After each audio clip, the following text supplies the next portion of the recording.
সৰগত জুবিনৰ আদৰণি সভা আৰু মায়াবিনী। আজি বাৰু সৰগত কম সভা বহিছেনে? জ্যোতিপ্ৰসাদ হৈছে সভাপতি, সম্পাদক বিষ্ণু ৰাভা, জয়ন্ত হাজৰিকাই দিছে আদৰণি ভাষণ। হোৱা খগেন মহন্ত, অৰ্চনা মহন্তও বহি আছে নিৰলে। দেখিছোঁ আগৰ শাৰীত প্ৰতিমা বৰুৱা বাইদেউৰ সৈতে দীপালী বৰঠাকুৰ, সংগী হৈ বহি আছে নীলপৱন বৰুৱাও।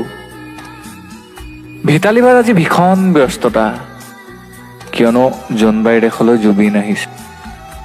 সৰগ সজোৱাৰ দায়িত্ব ভিতালীৰ। অৱশ্যে সহায় কৰিবলৈ লগতে আছে গায়ত্ৰীও।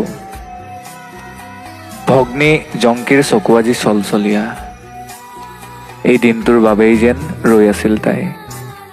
দাদা আহিব, হেঁপাহ পলোৱাই মনৰ কথা পাতিব। এচুকত বহি জুবিনদালৈ চাই আছে ৰাজীৱ শদিয়ায়ো। মুঠতে সৰগৰ অসম ভৱনত আজি বিশাল সভা।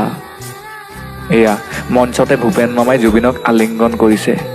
জ্যোতি বিষ্ণুক হেঁপাহ পলোৱাই কৈছে জুবিনৰ কথা। জুবিন কোন, জুবিন কিয় আৰু জুবিন কি। জ্যোতি বিষ্ণুৱে মৌন হৈ শুনিছে জুবিনৰ কথা। সভাৰ মাজতে সভাপতি জ্যোতি ককাইদেউ থিয় হৈ উঠিল।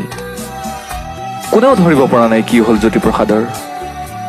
কলাগুৰুৰ ফালে আকুল দৃষ্টিৰে চাই ক'লে কিবা এটা। সকলো বুজি এইবাৰ বিষ্ণু ৰাভাই এক প্ৰকাৰৰ কাৰা নিৰ্দেশেই দিলে। আজি সভাত বেলেগ গীত নহ'ব, কেৱল মায়াবিনী চলিব। সৰগত এতিয়া মায়াবিনীৰ গুঞ্জন।